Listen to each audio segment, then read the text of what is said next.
Estimados estudiantes, en esta segunda hora de la reunión de hoy vamos a avanzar hacia el método de reducción al absurdo.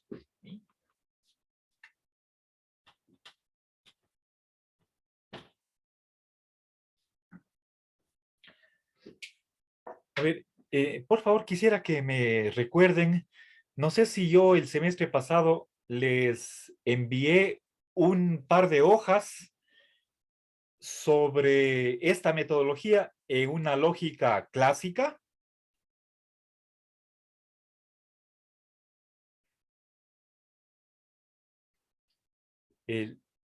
¿No recuerdan o no les mandé?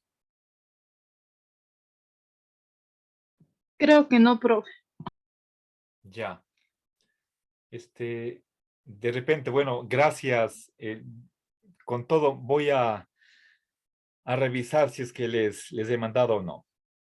Pero vimos nosotros el método de reducción al absurdo. Entonces, ahora vamos a aplicar este método a la lógica trivalente. Empezaremos por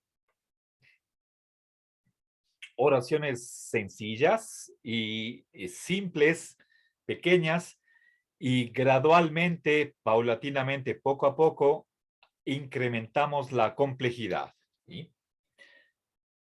Bien, entonces, todo esto sistemáticamente, si ustedes, perdón, comprenden en lo pequeño, entonces no van a tener problema en aplicar a casos más largos.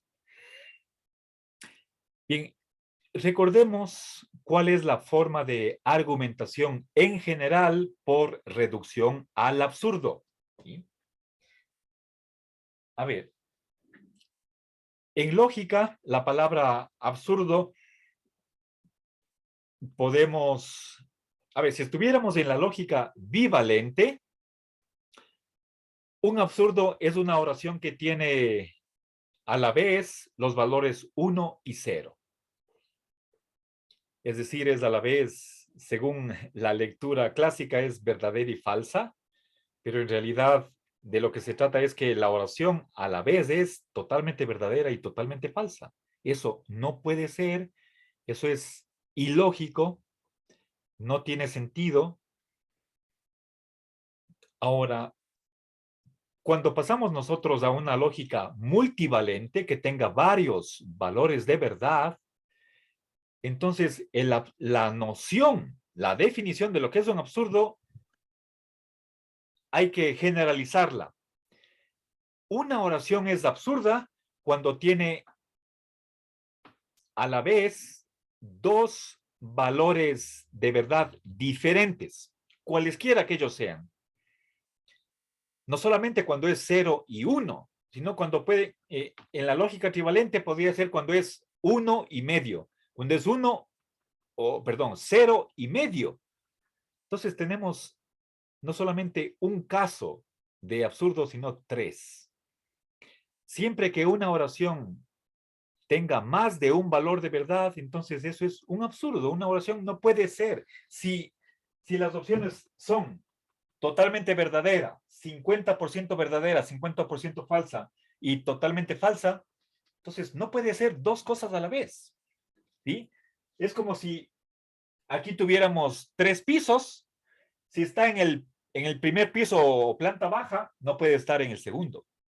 Si está en el segundo, no puede estar en el tercero y viceversa. Entonces, estos valores son mutuamente excluyentes. Lo que es totalmente verdadero no es semiverdadero. Lo que es 50% falso no es totalmente falso. Y peor, lo totalmente verdadero no puede ser totalmente falso. ¿Sí? Bueno, entonces, eso es un absurdo en una lógica multivalente, el que una misma oración o letra esquemática tenga dos valores de verdad. ¿Sí? Bien, ahora veamos en la lógica clásica qué era un argumento por reducción al absurdo. ¿Sí? A ver, les expliqué esto el semestre pasado. ¿Cuál es la estructura de la reducción al absurdo?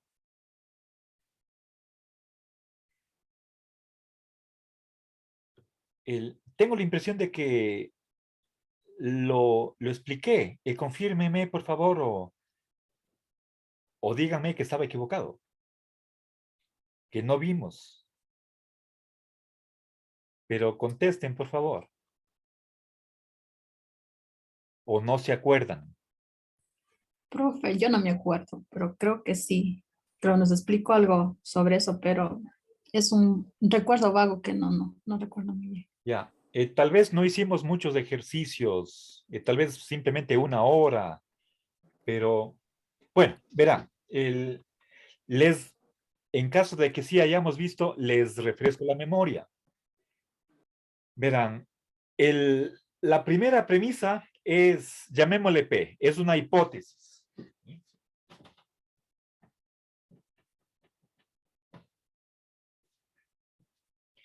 ¿Qué es una hipótesis? Es una oración que se va a suponer que es verdadera, pero esa suposición puede ser provisional. ¿Sí? Ahora, si es que entonces esa es nuestra primera premisa, primer paso. Ahora, en el transcurso de la prueba, tengo que ser capaz, si es que hay cómo, eso hay que ver, de probar una contradicción. ¿Sí? Es decir, que una misma oración es verdadera y falsa. ¿Sí?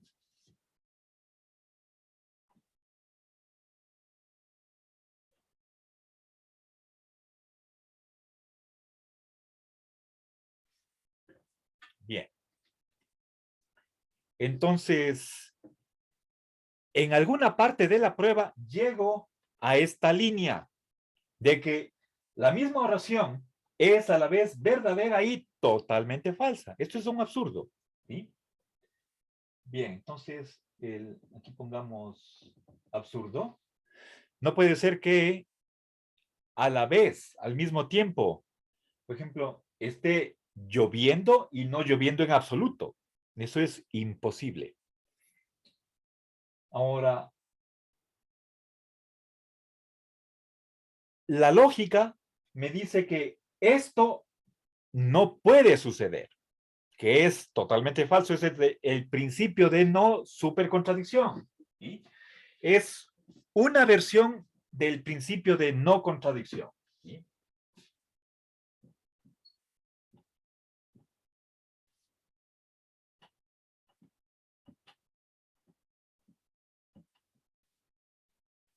¿Ya? Es decir, por lógica tenemos que excluir una situación como la anterior. ¿Sí? Ahora, si es que de esta primera suposición llegué acá, ¿sí?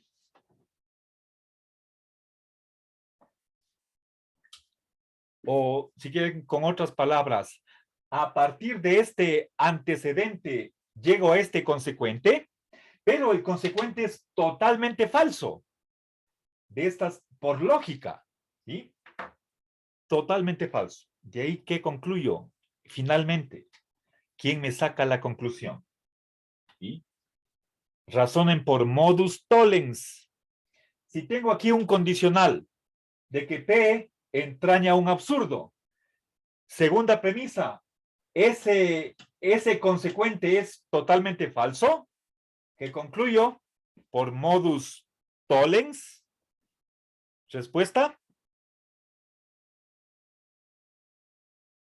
La negación del consecuente. ¿Qué tipo de negación? Total. A ver, repita por favor, negación total de. Consecuente. No, Consecuente. el consecuente es lo que va a la derecha. Pero no El puedo. antecedente. Negación del antecedente. Gracias. ¿Sí? Perdón. Esto es, a ver, si es que unimos la primera y la segunda línea por un condicional, ¿sí? Entonces, por modus tollens, concluyo esto de acá. negación total del antecedente. La hipótesis de partida es totalmente falsa, ¿sí? Este es el argumento de reducción al absurdo, que es, como ustedes ven, una especie o una variante de el modus tollens, ¿sí? Cuando de una suposición se sigue algo ilógico, algo que está prohibido por la lógica, entonces lo que tengo que concluir es que esa suposición es totalmente falsa para restaurar la lógica, ¿sí? Bien, vamos, esta es la estructura de la argumentación. Ahora, aplicado esto al cálculo de tautologías en una lógica trivalente, eso significa que si de una hipótesis, y ya vamos a poner ejemplos de esto, tiene que quedar claro como el agua, 1 más 1 igual a 2, ahí nadie se pierde, ¿sí? Si de una suposición llegamos a que una oración tiene dos valores diferentes, por una parte tenemos que darle 0, pero de acuerdo a otra parte de esa misma oración tiene que ser 1 o tiene que ser medio. Es decir, le asignamos dos valores diferentes, eso es algo absurdo. Y de ahí, por lógica, lo que tenemos que hacer es que la suposición inicial estaba equivocada. Tenemos que cambiar. Y concluimos lo contrario de lo que planteamos como suposición al comienzo. Ya, ese es el procedimiento general, ¿sí? ¿Alguna pregunta en esto?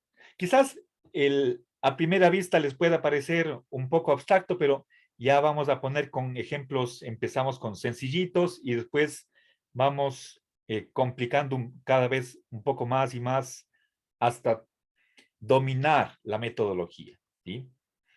Digo dominar en el sentido de que no se debería cometer ningún error, ¿sí? Bien, entonces, ¿alguna pregunta hasta aquí? No. Entonces, pasemos a los ejercicios. A ver, veamos.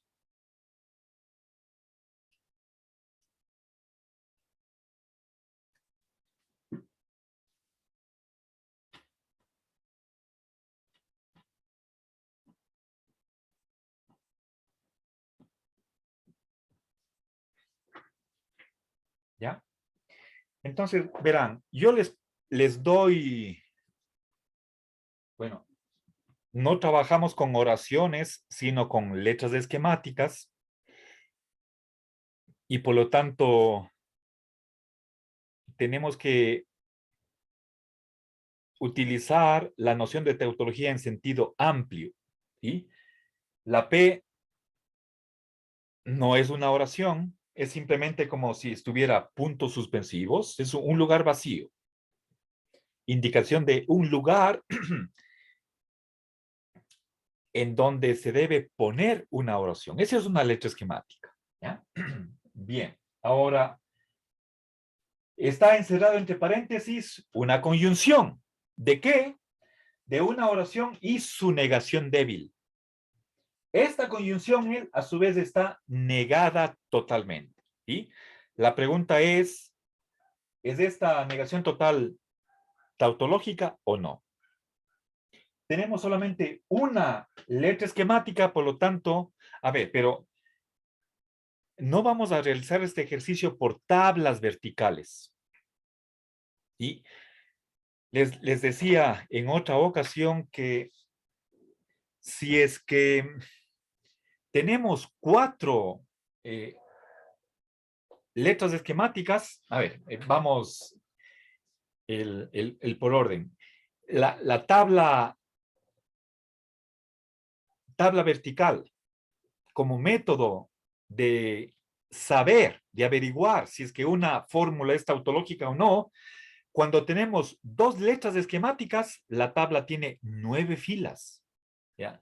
Si es que hay P y Q, la tabla nos sale en 9 filas. Si es que hay 3 letras esquemáticas, la tabla nos va va a tener una longitud de 27 líneas. ¿Sí?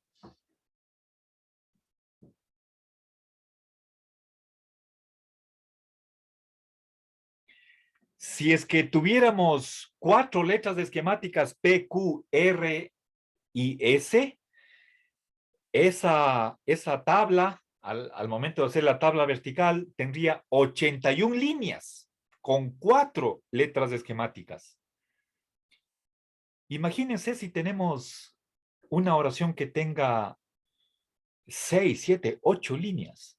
Entonces, la tabla vertical nos resulta algo tedioso, aburrido. Para esos casos más complicados, este es un método abreviado, cortísimo.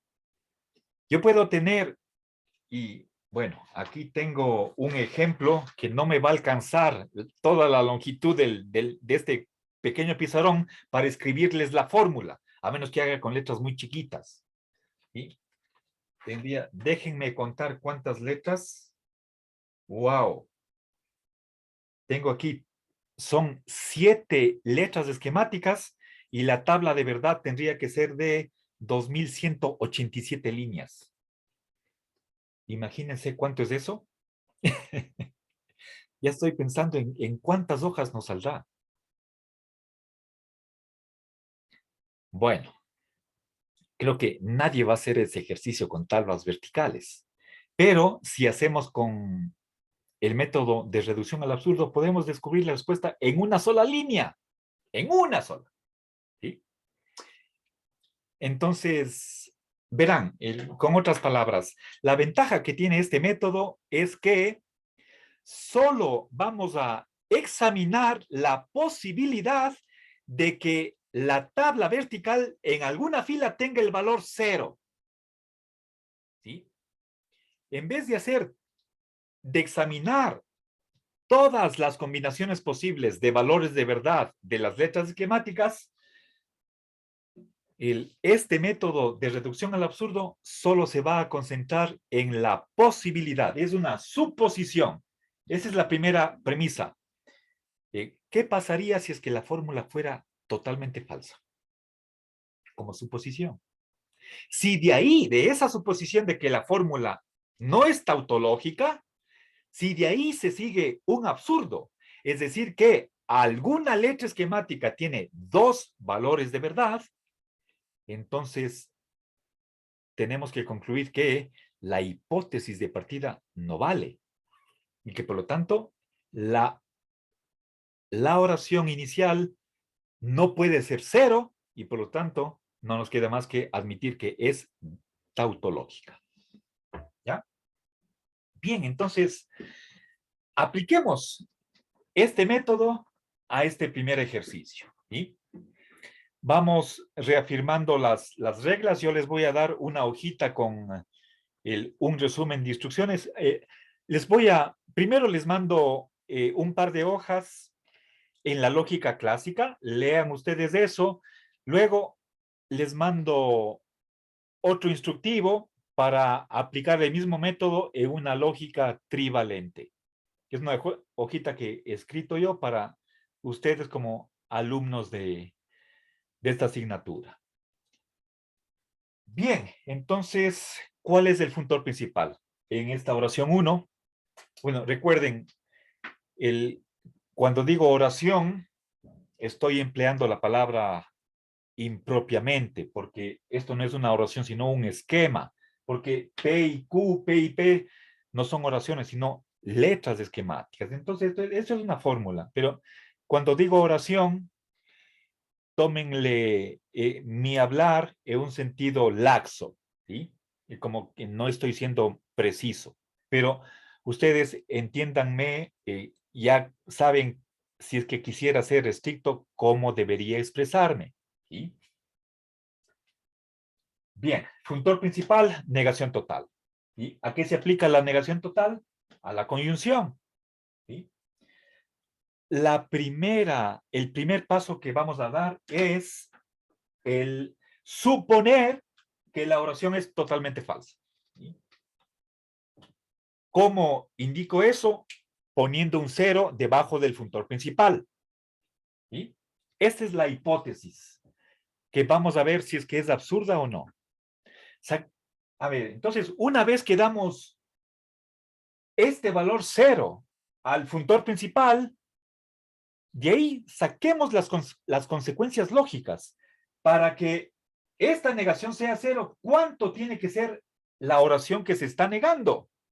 Entonces, vamos a la tabla de la negación total. Está aquí. ¿Y? La negación total es 0. ¿Cuánto tiene que ser la oración negada?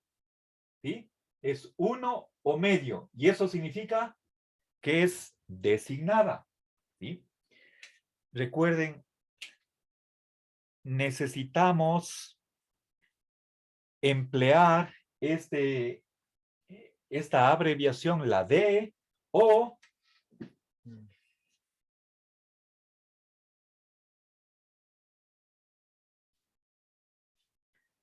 la A para antidesignado. ¿Sí? Los valores designados son 1 o medio. Los valores antidesignados son o medio o 0. ¿Sí? De ahí resulta que en esta lógica equivalente hay un valor que es a la vez designado y antidesignado, el valor medio. ¿Sí? Es antidesignado y también designado, ambas cosas. ¿Sí? Y por eso está aquí el más y el menos delante del valor medio. 50% verdadero, 50% falso es ambas cosas. ¿Sí? Verdadero y falso. Ya.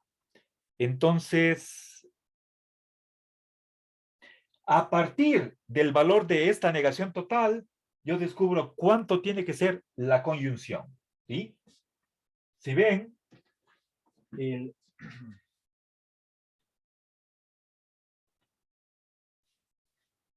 ¿ya? La negación se aplica a todo lo que está entre paréntesis. ¿Sí? ¿Y qué está entre paréntesis? ¿Sí? Una conjunción. ¿Sí? Entonces, la oración que se niega totalmente está acá, en esta columna. Entonces, vamos acá. ¿Cómo descubro cuánto es la conjunción? ¿Sí? Vamos a la tabla de la negación total, está aquí. Negación total 0 en 2 lugares. Esta es la fila superior, esta es la fila intermedia. Sí, recuerden, las filas son horizontales, las columnas son verticales. ¿Sí? Entonces, bajo la daga hay 2 ceros. Eso, vamos acá. ¿Cuánto tiene que ser la oración negada? 1 o medio. Y eso significa que estos dos casos se me reducen a uno solo. Entonces, ¿qué pongo acá? La D. ¿Sí?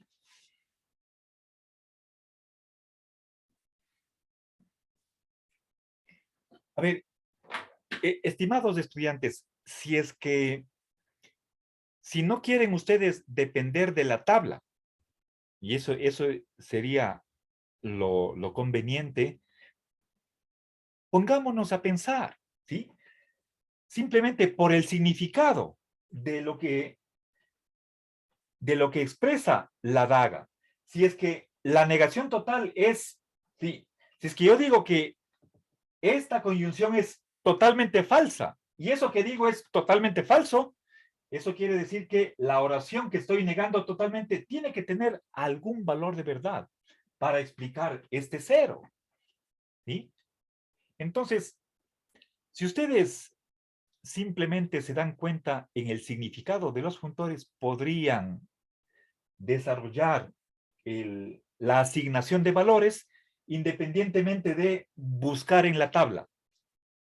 Pero bueno, quizás al comienzo sea un tanto difícil independizarse, no trabajar con esta ayuda visual y, bueno, simplemente espero que con la práctica, ¿sí? Ya puedan ustedes haber internalizado las reglas y hacerlo mentalmente. ¿Sí? Bueno, para el examen final, ustedes podrían tener las tablas, no hay ningún problema. ¿Sí? Bien, en primer lugar, entonces, está claro cómo deduje este primer valor a partir de este 0. ¿Sí? Y vamos a seguir razonando. ¿Sí? Ahora, la conjunción es designada. Vamos a la conjunción aquí. ¿Sí? Fíjense, designada es cuando tiene el valor 1 o medio. ¿Dónde está? Esta es la tabla de la conjunción. ¿Dónde está 1 o medio? Aquí, en este cuadrado. ¿Sí? ¿Sí ven? ¿Sí? Entonces, aquí tengo yo 4 valores. 1, medio, medio, medio, pero están en forma de un cuadrado. Estos 4 casos de conjunción designada se me reducen a uno solo. ¿Sí? ¿Cuánto? Verán, estamos aquí. ¿Sí? Conjunción designada, estamos aquí. ¿Cuánto es miembro izquierdo? 1 medio. ¿Cuánto es miembro derecho? 1 medio. Entonces, designado y designado. ¿Sí? Entonces, pongo acá. Bajo la P es designada.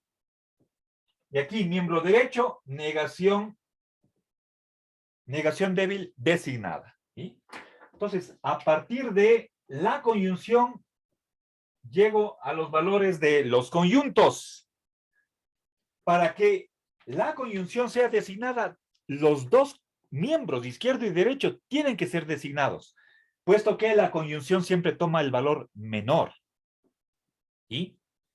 Entonces, no puede ser jamás que un conjunto sea 0 y sin embargo la conjunción designada. Eso no puede ser. ¿Sí? Bien. ¿Alguna pregunta hasta aquí? Profe, el ciclo pasado poníamos valores de verdadero o falso simbolizados con 1 y 0. ¿No es más complicado poner así? A ver, pero lo que pasa es que eso era en la lógica bivalente. Ahora tenemos 2 valores que pueden ser verdaderos, ¿sí? 1 y medio, y 2 valores que son falsos, 0 y medio. Entonces, cuando pasamos a lógica trivalente, tenemos que generalizar con esto de designado y antidesignado.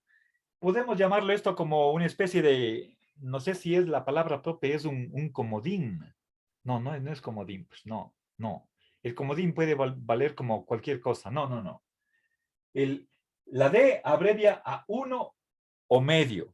¿Cuál de los dos? Cualquiera, pero abarca a ambos. ¿Cuál es un valor antidesignado? O es medio o 0, o puede ser ambas cosas. ¿Sí? Estamos aplicando los mismos principios, pero de una manera más general. Los quieren ustedes más abstracta. ¿Sí? Claro, en lógica clásica, si es que la conjunción es 1, ambos conjuntos tienen que ser 1. Esa sería el caso en la lógica clásica. ¿Sí? A partir del valor de la conjunción, yo saco el valor de los conjuntos. Si la conjunción es 1, ambos conjuntos tienen que ser 1. Acá es más general. Si la conjunción es designada, ambos conjuntos tienen que ser designados. ¿Sí? Y finalmente, me falta encontrar qué valor le ponemos a P. Para eso puedo yo hacer, tengo 2 vías para llegar a descubrir este valor. Lo más fácil sería simplemente trasladar. Ya sé que P es designado. Entonces puedo hacer simplemente trasladar el valor de P en la primera ocurrencia a su segunda ocurrencia. Eso puede ser lo más sencillo. Y luego veo si es que estos 2 valores son consistentes o ahí hay un absurdo. Segunda posibilidad, segunda vía. Saco el valor de P a partir de la negación. Si la negación, a ver, pero veamos, hagamos lo más sencillo para no complicar. Si ya conozco el valor de la P, ¿para qué gastar el tiempo y esfuerzo tratando de ver qué es? Sabemos que es designado, traslademos el valor. ¿Sí? Entonces, esta D le paso acá. Y finalmente comprobemos si es que estos dos valores son consistentes o no. Puede, si es que una oración es designada, ¿puede su negación débil también ser designada? Eso veamos si es que es lógico o no. ¿Sí? Veamos. ¿Sí? P designada, acá está, designada. Por lo tanto, 1 o medio. Eso es fila superior y la intermedia. En esta columna de la negación débil. Puede, ¿sí? Si es que P es 1 o medio, ¿es posible que la negación sea designada? Sí. ¿Sí? Acá, cuando la negación débil es medio, ahí tanto P como negación puede ser designado. Entonces, esto no es absurdo. ¿Sí? Si es que P igual medio, aquí no hay ningún absurdo y por lo tanto esto es consistente. No hemos llegado a algo ilógico, sino que las tablas permiten esta situación de que tanto P como su negación, ambas cosas sean designadas. ¿En qué casos? Cuando el valor de P es medio. Si P es medio, la negación también es medio y ambos son designados, conforme con lo que estamos suponiendo y por lo tanto se ratificó que la fórmula es totalmente falsa. Por lo tanto, no es tautología. ¿Sí? Y esa es la respuesta. ¿Ya? Bien. ¿Alguna pregunta? Ahora, ¿no? Bueno, con la realización de más ejercicios, cada vez se va comprendiendo más y más, pero en cada paso estamos haciendo un pequeño razonamiento. ¿Sí? Pero es un razonamiento, si quieren ustedes, inverso. Dada una conclusión o una consecuencia, quiero saber cuáles son las premisas o las condiciones de las que obtengo esa consecuencia, ese resultado. Es decir, de la conclusión a las premisas. Pero todo eso está regido por reglas lógicas y las reglas están simplemente en la tabla. ¿Sí? Bien, entonces, ¿ya? Veamos otros ejercicios. ¿Sí? ¿Alguna pregunta antes de pasar? Sí, profe, yo. ¿Sí? Me perdí en la parte de que por qué le puso designado a la negación débil. Aquí está la flechita. Porque es conjunto derecho de una conjunción designada.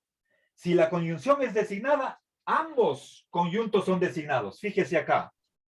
Conjunción designada es o uno o medio. Ahí está. Son 4 casos. ¿Cuánto tiene que ser miembro izquierdo? ¿Cuánto miembro derecho? Designado y designado. ¿Sí? Por esto de acá le puse al miembro derecho designado, porque 1 y medio es designado. ¿Sí? Sí, profe. Entonces, salió de acá. Entonces, Ya, profe, gracias. ¿sí? Si yo quiero numerar el primer paso, segundo paso y el tercer paso, sí, consistió en simultáneamente asignar al miembro izquierdo, al conjunto izquierdo y conjunto derecho, designado porque la conjunción es designada. Entonces, ¿de dónde salió? A partir de acá, de que la conjunción es designada, por lo tanto, ambos conjuntos tienen que ser designados. ¿Sí? ¿Alguna otra pregunta? No. Bien, entonces,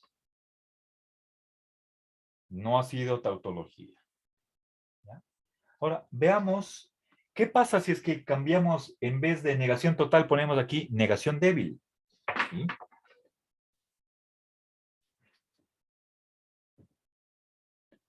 A ver, voy a reescribir la fórmula, pero cambiando solamente la primera negación. Le pongo, es falso que P y no P. ¿Ya? Y con esto acabamos la clase. Bien. ¿Qué dice esta oración? Que toda contradicción P y no P es falsa. No sucede. Pero es simplemente una negación simple o natural, a diferencia de la anterior. ¿Sí? Funtor principal, negación débil. ¿Y qué está negando? Nuevamente a lo que está dentro del paréntesis, la conjunción. Entonces, primer paso, supongamos que esta negación es totalmente falsa. ¿Sí? Si es que hiciera este ejercicio por medio de tablas verticales, tendría que hacer en 3 líneas, pero por el método de reducción al absurdo me sale en una sola. ¿Sí? Continuemos. Si es que negación débil es 0, ¿cuánto será la conjunción? Entonces, vamos a la tabla de la negación débil. Aquí está. En un solo caso, ¿sí? Nos fijamos en la columna bajo la tilde. En un solo caso, la negación débil es 0. Cuando la oración negada es 1. Por lo tanto, aquí que ponemos el 1. ¿Sí? Si se ve, ¿sí? Si es que yo digo que esta oración es en alguna medida falsa, y eso es falso, eso quiere decir que es total verdad. ¿Sí? Ahora, vamos a la conjunción. ¿En cuántos casos la conjunción es 1? Aquí, tabla de la conjunción, ¿sí? De estos 9 valores, ¿dónde está el 1? Acá. Solo en un caso, cuando miembro izquierdo es 1, miembro derecho 1. Por lo tanto, ambos conjuntos son 1. Entonces pongo aquí a la izquierda 1, a la derecha 1. ¿Sí? Bien. Ahora, vamos nuevamente. Si es que P es 1, acá tiene que ser 1.